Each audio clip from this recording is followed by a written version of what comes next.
Close your eyes. Picture 100,000 years. Not a century, not even a millennium, but 100,000 years of human existence stretching back into darkness. That's longer than all of recorded history multiplied by 20 times over. That's more time that separates us from the last Neanderthals walking frozen tundra. That's a span so vast that entire ice ages rose, conquered the world, and melted away within it. And here's what should terrify you. We have almost no idea what happened during those years. Right now, you're living in what we call civilization. Cities rising like mountains of glass and steel. Agriculture feeding billions. Writing preserving every thought. Governments controlling millions. Everything that makes the modern world possible. But all of it, every single piece, is only about 12,000 years old. Before that stretches an enormous void, a black hole in human memory, a chapter of existence that has been almost completely erased from time itself. And it's not like humans didn't exist. They absolutely did. Anatomically modern humans, people who looked exactly like you, with brains just as large and complex, walked this planet for at least 200,000 years, maybe longer. They had the same capacity for language, art, emotion, love, curiosity that you possess right now. They weren't grunting cavemen. They were us. Just without the smartphones and the coffee shops and the certainty that tomorrow will come. So what were they doing for all those millennia? What was daily life like in that lost world? How did they think? What did they believe? What made them laugh in the firelight? What hunted them in the darkness? The standard answer is simple, almost insultingly simple. They were hunter-gatherers. They moved in small groups, followed animal herds, gathered plants, survived. End of story. But that answer is like saying modern humans live in buildings and eat food. Technically true, completely meaningless. Because here's what really haunts the archaeological record. These weren't just people surviving. They were creating, innovating, building complex social structures that we're only beginning to understand. We've found 75,000-year-old shell beads in South Africa, arranged in patterns suggesting abstract thought. Cave paintings in Indonesia, 40,000 years old, that rival anything in Europe. Flutes carved from bird bones 30,000 years ago that could play actual music. And those are just the things that survived. How much has been lost? How many innovations, how many breakthroughs, how many individual human stories have been ground into dust by the weight of time itself? We're staring at the biggest mystery in human history, a hole so vast that everything we call civilization could fit inside it 5 times over and still leave room. And the more we discover, the stranger it gets. Recent finds are forcing archaeologists to question everything. Göbekli Tepe in Turkey, a massive stone temple complex built 11,600 years ago by people who supposedly hadn't even invented farming yet. Underwater structures off Japan's coast that might be 10,000 years old. Cave systems across Europe showing sophisticated astronomical knowledge dating back 17,000 years. What if the story we've been told is incomplete? What if civilization didn't suddenly begin 12,000 years ago, but that's just the most recent time it began? What if humans were doing far more complex and interesting things during those lost millennia than we ever imagined possible? And what if some of them knew things we've forgotten? Here's something that should keep you awake. Anatomically modern humans have existed for at least 200,000 years. For roughly 190,000 of those years, we have almost no idea what they were doing. Think about that ratio. The entire span of recorded human history, pyramids to moon landings, covers maybe 5,000 years. That's 2.5% of our species' existence. The other 97.5%? A black hole. We call it prehistory, but that's just a polite word for we don't know. And the truly disturbing part? We might never know. This is what archaeologists call the deep time paradox. We have fossil evidence that humans existed, genetic proof that populations grew, migrated, adapted. We know people were out there living full lives, developing technologies, creating cultures, loving, fighting, telling stories around fires that burned for centuries. But the physical evidence of all those lives has vanished almost entirely. The archaeological record from 200,000 to 12,000 years ago is so sparse that entire continents and time periods are represented by maybe a few dozen significant sites. Nearly 100,000 years of human existence across the entire planet, and everything we found could fit in a couple of museum storage rooms. This isn't just frustrating, it's deeply unsettling, because it means we're making assumptions about our ancestors based on the tiniest fraction of their actual experience. We're reconstructing a vast tapestry from a handful of threads. So why is the evidence so scarce? Part of it is simple preservation. Stone tools survive. They're basically indestructible. Bury a hand axe for 100,000 years, dig it up, and it looks almost like it did the day it was made. That's what we find. Endless stone tools, scrapers, cutters, spear points, choppers, scattered across ancient campsites like discarded bottles at a festival. But here's the problem. Stone tools probably represented maybe 5% of the actual technology our ancestors used. Think about modern hunter-gatherer societies that still exist. The vast majority of their tools aren't stone. They're wood, bark, plant fiber, leather, bone, sinew, baskets woven from reeds, fishing nets made from plant fiber, shelters built from branches and leaves, clothing sewn from animal hides, digging sticks for finding roots, wooden spears with fire-hardened tips, traps made from bent saplings, cordage twisted from plant fibers that could hold a person's weight. All of it gone, rotted away millennia ago. Wood survives maybe a few thousand years under ideal conditions. Plant fibers maybe a few hundred. Leather? Forget about it. Unless you've got extremely unusual preservation conditions, permafrost, desert dryness, oxygen-free peat bogs, organic material simply vanishes. This creates a massive distortion in how we understand ancient technology. We look at the stone tools and think, these people had pretty simple technology, they were primitive, but we're only seeing 5% of what they actually had. The other 95%, we're completely blind to it. It's like archaeologists 100,000 years from now finding only concrete foundations and metal pipes from our civilization and concluding we were simple people who built rectangular structures and moved water around. They'd miss the computers, the art, the books, the clothing, basically everything that made our culture what it actually was. Some sites have given us tantalizing glimpses of what we're missing. In Germany, in a peat bog with perfect preservation, archaeologists found wooden spears dating to 400,000 years ago.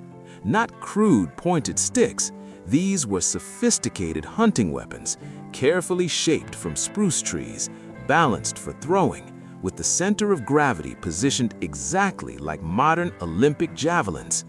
They were technological masterpieces, and they proved that humans were making complex wooden tools hundreds of thousands of years earlier than anyone thought possible. But that's one site. one miraculous preservation event. How many thousands of other sites had similar technologies that simply rotted away? How many innovations are we completely unaware of because the evidence didn't survive? Then there's the climate problem. The period we're talking about, 200,000 to 12,000 years ago, wasn't some stable, pleasant time. It was geological chaos. Ice ages advancing and retreating, sea levels rising and falling by 400 feet or more, coastlines that are now underwater, deserts that used to be forests, forests that used to be tundra. Every time the climate shifted dramatically, and it shifted constantly, entire landscapes were erased and rewritten. Think about sea level during the last ice age, which ended only 12,000 years ago. So much water was locked in glaciers that ocean levels were 400 feet lower than today. That exposed enormous areas of land that are now deep underwater. The Persian Gulf was dry land. You could walk from England to France. Southeast Asia and Indonesia were connected by a vast subcontinent called Sunderland that's now beneath the waves. Australia and New Guinea were one landmass. And here's the kicker. Humans love coastlines. Even today, the majority of human population lives within 100 miles of the ocean. Coasts offer abundant resources, fish, shellfish, seabirds, marine mammals, plus easy access to inland freshwater and hunting grounds. It's prime real estate. So where would ancient humans have lived during the Ice Age? On the coasts that are now 400 feet underwater. Entire civilizations, if that's the right word, entire populations, and their archaeological sites could be sitting on the ocean floor right now, and we'd never know. We can't excavate most of it. Too deep, too expensive, too technically difficult. So that whole chapter of human history possibly just gone, inaccessible. But despite all these preservation problems, we're starting to find things that don't fit the traditional narrative.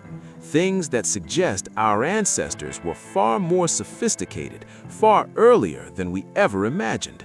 And some of those things are about to rewrite everything we thought we knew about who survived, how they survived, and what they became in those long, dark years before history began.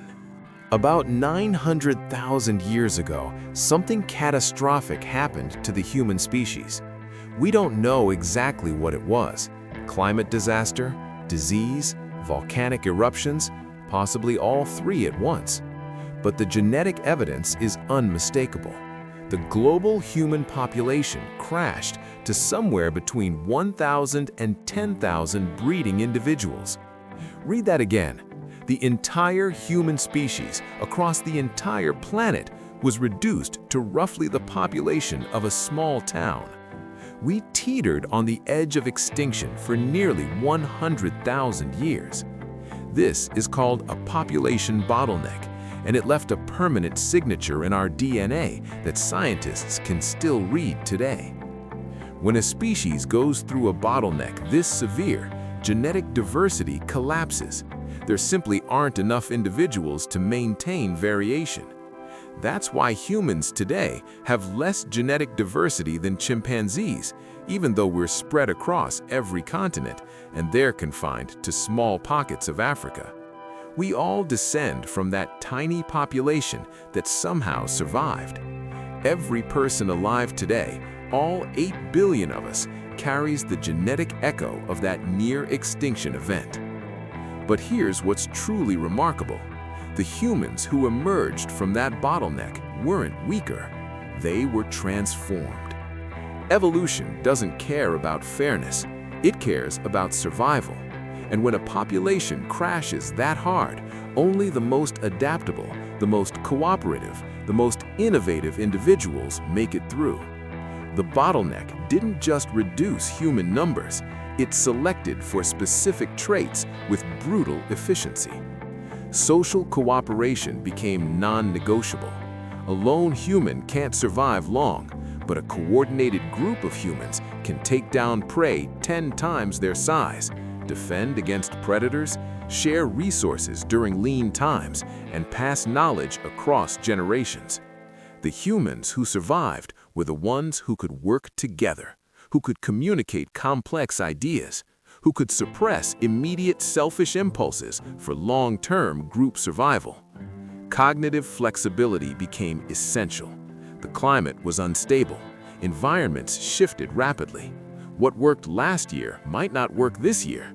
The survivors were the ones who could adapt their behavior quickly, who could learn new skills, who could imagine solutions to problems they'd never encountered before. And here's where it gets fascinating. This is when we see the first clear evidence of symbolic thinking in the archaeological record. Ochre processing, shell beads, abstract engravings, things that serve no immediate survival function, but suggest minds capable of representing ideas symbolically.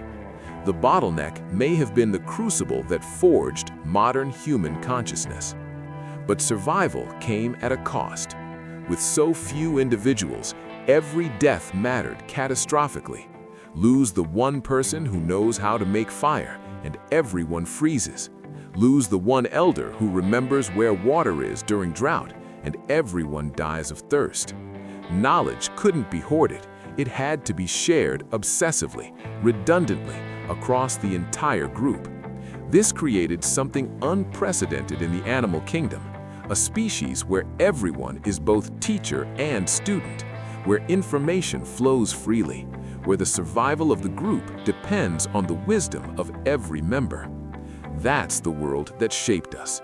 Not a world of rugged individualists, not a world of isolated geniuses, a world where cooperation, communication, and collective intelligence were the only paths to survival. The bands that emerged from the bottleneck weren't just lucky survivors. They were the prototype of something new. And as their numbers slowly grew, as they spread across Africa and eventually beyond, they carried with them the psychological adaptations forged in that near-extinction event. Small group sizes, deep social bonds, obsessive teaching, egalitarian structures, suspicion of dominance hierarchies. These weren't cultural choices. They were survival strategies encoded in behavior so deeply that we still feel them today. That's why you feel most comfortable in groups of 20 to 50 people, while larger organizations feel impersonal and alienating, why you instinctively distrust people who try to dominate others. Your brain is still wired for life in a bottleneck band. And in South Africa, in caves that have been occupied on and off for hundreds of thousands of years, we're finding evidence of what those bands were actually doing. Not just surviving, creating. Around 70,000 years ago, something extraordinary happened. Something that separated your ancestors from every other human species that had ever existed. The survivors of the bottleneck had evolved bigger brains, better tools, more sophisticated social structures. But they were still just another species of clever apes trying to make it in a difficult world. Then, suddenly, archaeologically speaking, everything changed. The evidence shows up first in southern Africa. Cave sites that had contained the usual scatter of stone tools and animal bones suddenly started showing something completely new. Ochre. Red iron oxide, carefully collected, processed, and mixed with fat and water to create pigment. Not just a little bit, industrial quantities. Some sites have literal tons of processed ochre. But here's the thing. Ochre has no nutritional value. It doesn't make tools sharper. It doesn't help you hunt better or find water more easily. It serves no practical survival function whatsoever, unless you're using it for something symbolic, something abstract, something that exists purely in your mind. This is the signature of the cognitive revolution. The moment when humans stopped just surviving and started creating meaning, started thinking about things that weren't immediately in front of them, started building mental worlds as complex as the physical one. The cave sites tell us more.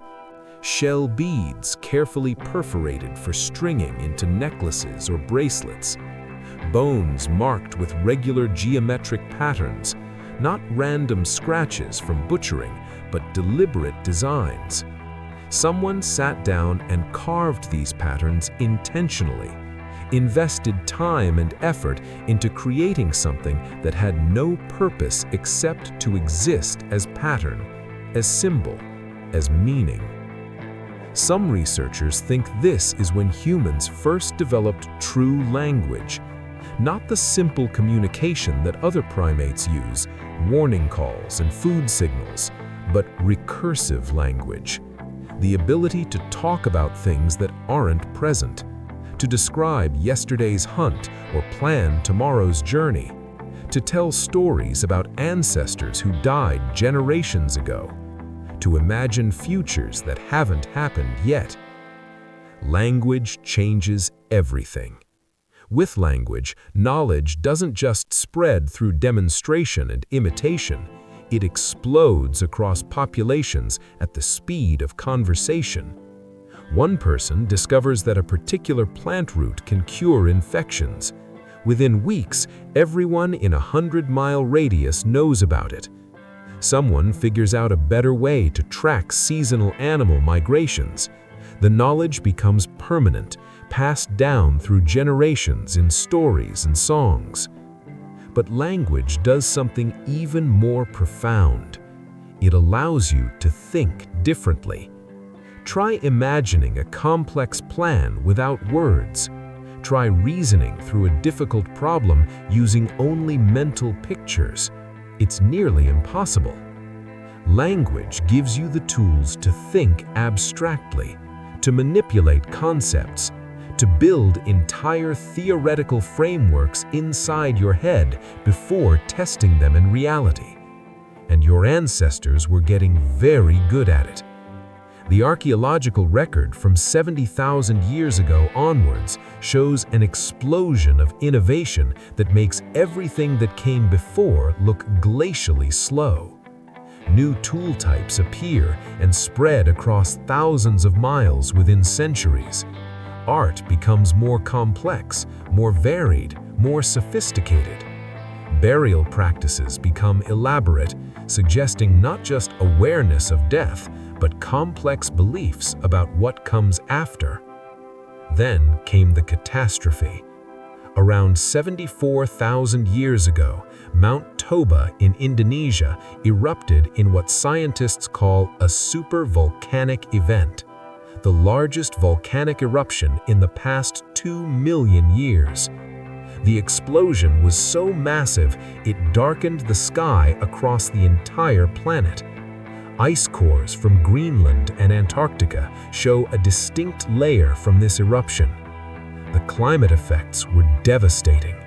Global temperatures plummeted by as much as 15 degrees Celsius in some regions. In Africa, the onset was sudden and brutal. Forests died, grasslands turned to desert, water sources dried up, animal populations crashed, and humans who had just begun expanding in Africa in larger numbers suddenly found themselves in another extinction crisis. The genetic evidence suggests human population crashed again, not as severely as during the earlier bottleneck, but badly. Some estimates put global human population at less than 10,000 individuals. For thousands of years, maybe as long as 20,000, humans teetered on the edge of extinction again. But something was different this time. You had language. You had symbolic thinking. You had the ability to share knowledge not just through demonstration, but through story and song. You had developed the capacity to imagine solutions to problems you hadn't encountered yet. And this time, it saved you. The populations that survived weren't just lucky, They were smart. They adapted faster than any human species had ever adapted before. They developed new hunting techniques for the changed environment. They learned to exploit resources that previous generations had ignored. They created more sophisticated shelters, better clothing, improved methods of food preservation. Most importantly, they cooperated at levels that would have been impossible without language. Groups shared resources across vast distances. Knowledge about where to find water or food during different seasons spread across entire populations. When one band discovered a new territory with better resources, they didn't keep it secret. They shared the information, because everyone's survival depended on the survival of the network. By the time the climate began to recover around 60,000 years ago, the humans who emerged from the Toba catastrophe weren't just survivors, they were something new. They were us. Fully modern humans, Homo sapiens, with all the cognitive abilities that would eventually let us dominate every environment on Earth. And then they started moving. Out of Africa, into the Middle East, spreading across Asia and Europe, and eventually to every continent except Antarctica. And everywhere they went, they encountered something that would change the story forever. Other humans. Imagine you're walking through a dense European forest 50,000 years ago. Your band has been tracking elk for days. The trail is fresh. You're close. Then you see them. Humans, but not like you. Broader, more muscular, faces structured differently, skin adapted to this cold northern climate in ways yours isn't yet. They're watching you too, spears ready, eyes calculating. These are Neanderthals, and this is first contact. For hundreds of thousands of years, Neanderthals had ruled Ice Age Europe. They were apex survivors, physically stronger than modern humans, with brains just as large, maybe larger. They made sophisticated tools, controlled fire, buried their dead with ceremony, wore ornaments, created art. By any reasonable measure, they were successful, intelligent, adaptable humans. To the east, another human species dominated the Asian forests and mountains, the Denisovans. They had adapted to environments ranging from the Siberian Arctic to tropical Southeast Asia. They developed genetic adaptations that modern populations still carry today. They were survivors who'd proven themselves over hundreds of thousands of years. But when modern humans arrived, everything changed. Within a few thousand years of contact, both species began to disappear. Not immediately, not everywhere at once, but steadily, inevitably. The other human species went extinct, while modern humans spread and multiplied. Why? This is one of the great mysteries of human prehistory. We interbred with them. The genetic evidence is clear. Most people alive today carry Neanderthal DNA. Many carried Denisovan DNA. We were compatible enough to produce fertile offspring. So what made the difference? Some researchers think it was language. Maybe modern humans had developed more complex linguistic abilities, allowing faster knowledge sharing and better cooperation. Others point to social structures. Maybe modern humans lived in larger groups, maintained wider networks, could mobilize more people for complex tasks. Still others think it was symbolic thinking, the ability to create and share abstract concepts, to bind groups together with stories and beliefs and shared identity. Neanderthals made art, but not much. Modern humans became obsessed with it. Every surface was a canvas. Every object could carry meaning.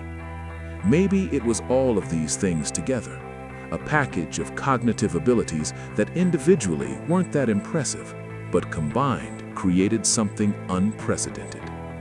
A species that could adapt not just through evolution, but through culture. That could change behaviors within a single generation instead of waiting thousands of years for natural selection. Or maybe, and this is where the story gets really unsettling, maybe we're the ones who survived, not because we were better, but because we were luckier. We'll probably never know for certain. What we do know is that by 40,000 years ago, modern humans had become the only human species left standing. And the cognitive revolution that had begun 70,000 years ago was about to accelerate. Because now, without competition from other human species, Homo sapiens was free to spread, innovate, and transform the world in ways that would have seemed impossible to our ancestors. The real domination was just beginning. But first, they had to survive in environments that had never seen humans before.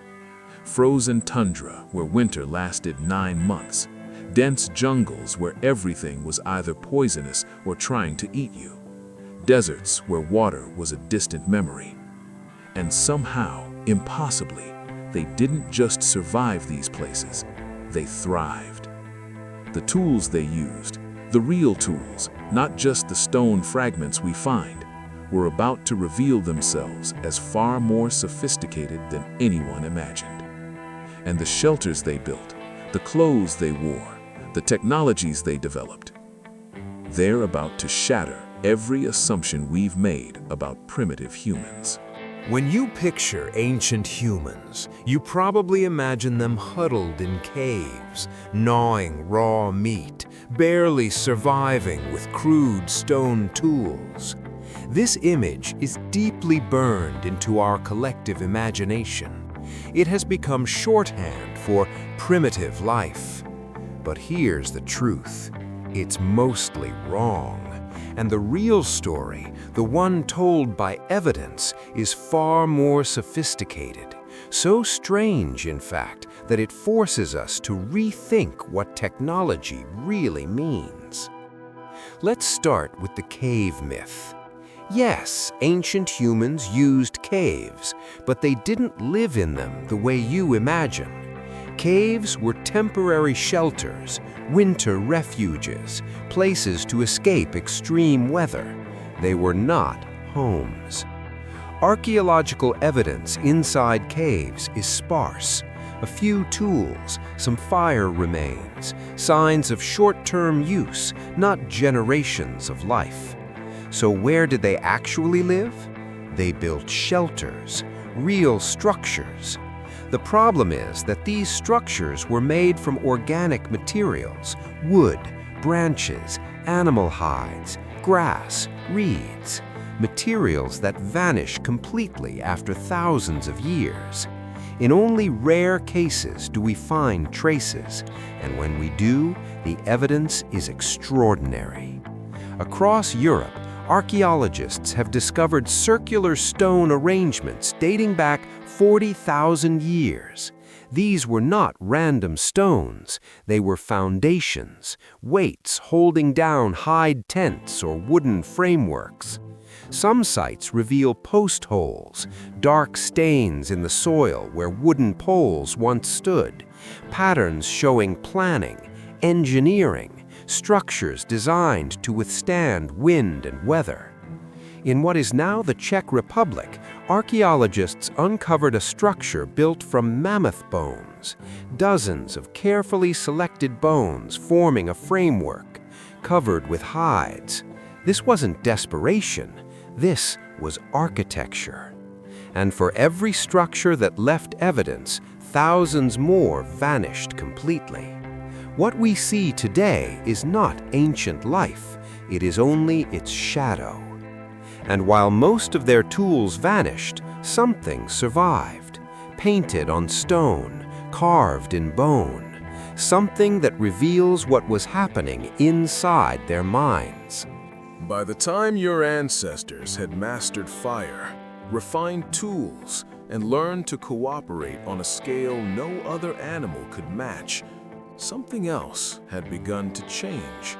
Something you can't see in bones or genetics, their inner world was transforming. They weren't just surviving anymore. They were starting to dream. We often imagine early humans as purely practical, always hunting, always calculating the next meal. But the archaeological record tells a parallel story. While they tracked animals and weather, they were also searching for meaning. You see it most clearly on the walls of caves. Tens of thousands of years ago, people walked into deep darkness, lit flickering torches, and began to paint.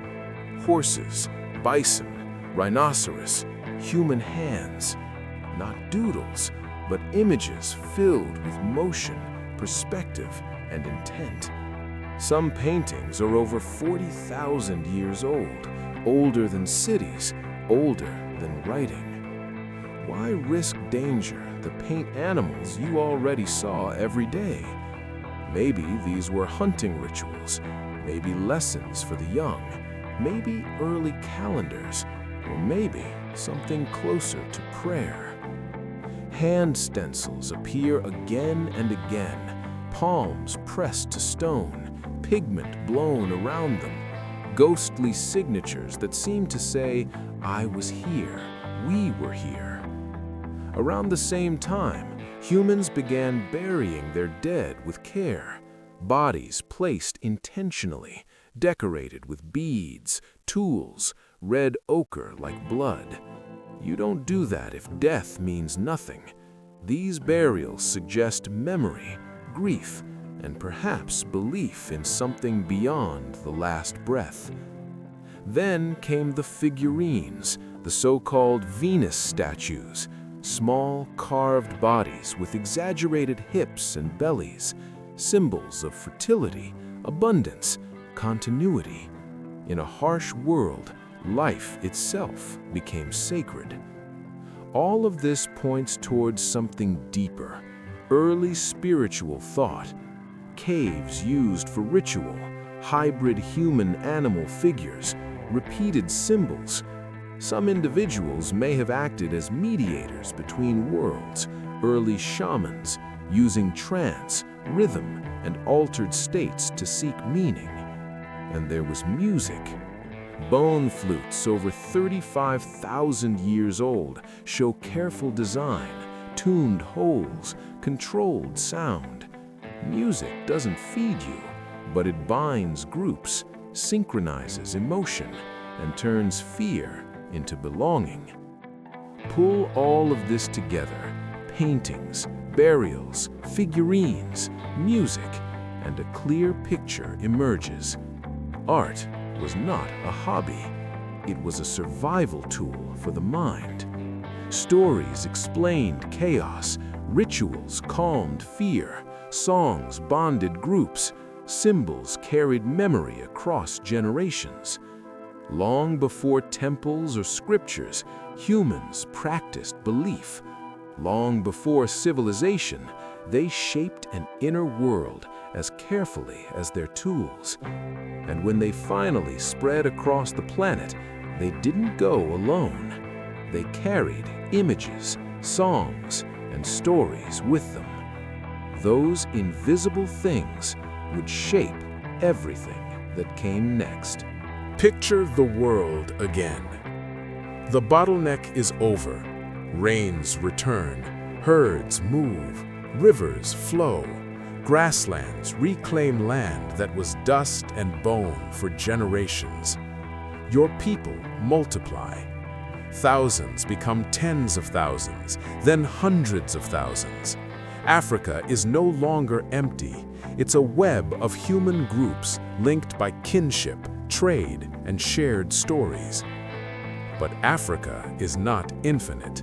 The best water sources are claimed. Hunting grounds grow crowded, and evolution has shaped you for curiosity, for walking beyond the next hill just to see what's there. So some people don't just scout new valleys, they leave. Out of Africa wasn't a single heroic march, it was waves, advances and retreats, small groups pushing outward during warm periods, then falling back when climate turned against them.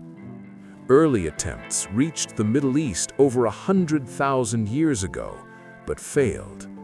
The successful expansion came later, around 60,000–70,000 years ago. This time, your ancestors followed coastlines, rivers, and herds. They didn't know they were leaving forever.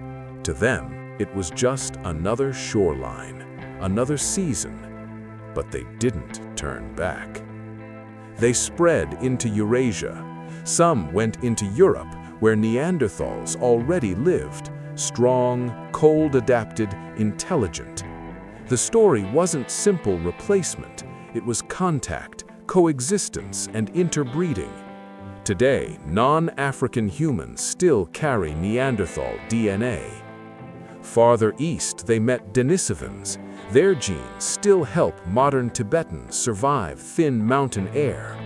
Ancient encounters shaping modern bodies. Then came the greatest leap of all, Australia. By 65,000 years ago, humans reached a continent separated by open water. That means boats, planning, intent. Enough people crossing to build a future, not just survive an accident. Those first Australians thrived. Their oral traditions may still echo memories of coastlines now drowned by rising seas. Other groups moved north into Siberia, and from there, during the Ice Age, into Beringia, a vast land bridge connecting Asia and the Americas. Humans reached the New World earlier than once believed. Some may have traveled by boat along icy Pacific coasts. By 12,000 years ago, they were at the southern tip of South America. In a geological instant, humans filled the planet. Arctic ice, tropical jungle, high mountains, deserts, islands. You didn't grow fur or claws. You invented culture. Clothing, boats, poison, shelter, tools, stories. Everywhere you went, you adapted, not biologically first, but mentally. And everywhere you met others, different human species, cousins, ghost populations we barely know. So this wasn't a single conquest, it was a web of movement, bands splitting and merging, sharing genes, ideas, and survival strategies. By the end of the Great Migration, humanity wrapped itself around the world. Different languages, different myths, but the same curiosity, the same urge to imagine a place never seen and walk toward it anyway. Imagine one of those bottleneck survivors standing beside you right now. Same basic height, same teeth, same fused chromosome. Yet beneath the skin, their body tells a story that feels both familiar and alien. We don't have their diaries or medical charts. What we have are bones, teeth, a few rare remains preserved by chance. And those remains whisper something unsettling. In some ways, they were healthier than us. In others, their lives were brutally hard. Look at skeletons from the hunter-gatherer world, before farming, before cities. Compared to early farmers, they were taller, more robust, thicker bones, strong muscle attachments, fewer cavities, less crowding in the teeth. These were bodies shaped by constant movement. You didn't exercise, you lived, and living was physical. Then agriculture arrives, and the bones change fast. Shorter stature, more nutritional stress, more arthritis, more tooth decay. Infant mortality rises, disease spreads in crowded settlements. The record sends a clear message. The human body evolved for a life very different from ours. And their diet? It wasn't a single paleo menu. It was radical diversity. Coastal people ate fish and shellfish. Grassland hunters relied on large game. Forest groups gathered fruits, nuts, insects, roots, and plants we no longer recognize.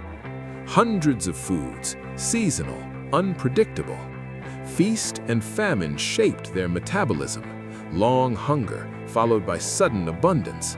What we now call intermittent fasting was simply normal life. Yet the world they lived in was dangerous. Bones show healed fractures, embedded spear points, skull injuries. Some mass graves show organized violence, but they also show care, broken limbs that healed, elders who survived years of disability. Violence and cooperation layered together. Lifespan is misunderstood. Average life expectancy was low because many children died young, but adults who survived childhood could reach their 50s or even 60s.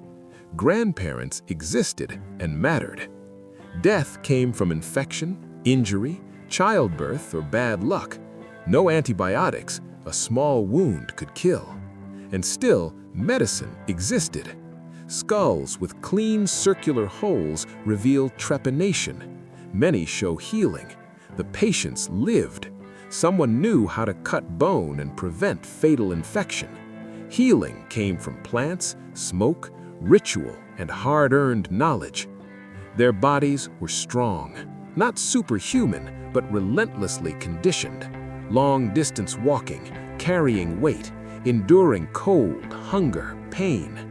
Their senses were trained, vision for tracks, hearing for danger, smell for food. The price was constant risk, no safety nets. One mistake could end everything. So don't imagine perfect harmony or constant misery. Imagine bodies shaped by movement and scarcity, lives balanced between danger and deep cooperation, health aligned with biology, yet exposed to forces we mostly escaped. And remember, that body is still yours. Same chromosome, same brain, same expectations forged in a world of walking, watching, waiting. Civilization is new, but the body you carry still belongs to a hunter-gatherer. And as the Ice Age began to fade, one question quietly formed, a question that would change everything. What if we didn't have to keep moving? So far, this story has lived inside archaeology's safe zone. Small bands, simple tools, slow change. But there's another version of the past, one far more controversial. In this version, the Ice Age world wasn't empty tundra dotted with scattered foragers. It may have hosted something more complex, maybe even something advanced. This is the lost civilization hypothesis, popularized by Hancock. He suggests that during the last Ice Age, an advanced culture, technologically or socially sophisticated, though not necessarily modern, flourished along Ice Age coastlines. Then, around 12,800 years ago, a global catastrophe struck. The younger Dryas, sudden cooling, floods, firestorms, rising seas that swallowed coastal lands and erased most physical traces. In this view, the hunter-gatherers we see archaeologically are survivors, fragments of a broken world, and the flood myths found across cultures are echoes of that loss. It sounds speculative until you reach Göbekli Tepe. Over 11,000 years old, built before full agriculture, Göbekli Tepe consists of massive stone pillars carved with animals and abstract symbols, stones weighing tens of tons, precision, planning, coordination. According to the old model, monuments come after farming. Göbekli Tepe breaks that rule. Hancock argues it may preserve knowledge passed down from an older tradition, survivors who remembered how to organize labor, work stone, encode meaning. He points to other anomalies, submerged structures like Yonaguni, early monumental sites like Jericho, and the sudden appearance of complexity earlier than expected. At the center is the younger Dryas. One hypothesis suggests fragments of a comet triggered fires, cooling, and floods. Supporters cite soot layers and strange materials and sediments worldwide. If true, any complex coastal societies would now lie underwater. The arguments for a lost civilization. Humans have been cognitively modern for over 200,000 years. Ice Age coastlines, now drowned, were prime settlement zones. Flood myths are global. Sites like Göbekli Tepe don't fit neatly into simple timelines. The arguments against are equally strong. True civilizations leave unmistakable traces: cities, dense populations, metals, writing, large-scale infrastructure. We haven't found clear evidence older than about 10 to 12,000 years. Tool technology shows continuity, not sudden lost peaks. Genetics doesn't show a massive collapsed population. Many archaeologists argue Göbekli Tepe proves not a lost civilization, but that hunter-gatherers were far more capable than we once believed. This may be the real lesson. We confuse sophisticated culture with civilization. Hunter-gatherers had art, ritual, trade networks, deep ecological knowledge, complex myths. None of that requires cities or kings. Civilization, dense settlements, bureaucracy, agriculture is a later, narrower phenomenon. Extraordinary claims need extraordinary evidence, and for now, that evidence is incomplete. But so is our search. Vast Ice Age coastlines remain unexplored underwater. Jungles still hide ancient landscapes. New tools, sonar, LiDAR, genetics are only beginning to peel back the past. Maybe there was no lost global civilization, but maybe there were forgotten centers of complexity, ritual hubs, coastal cultures, knowledge systems erased by rising seas. For now, we stand between proof and possibility. And the deeper message of the last 100,000 years may be simpler and more uncomfortable. Human nature wasn't forged in cities. It was forged in small groups, cooperation, sharing, teaching. The selfish didn't survive. The helpers did. That ancient intelligence is still inside you, still watching the fire.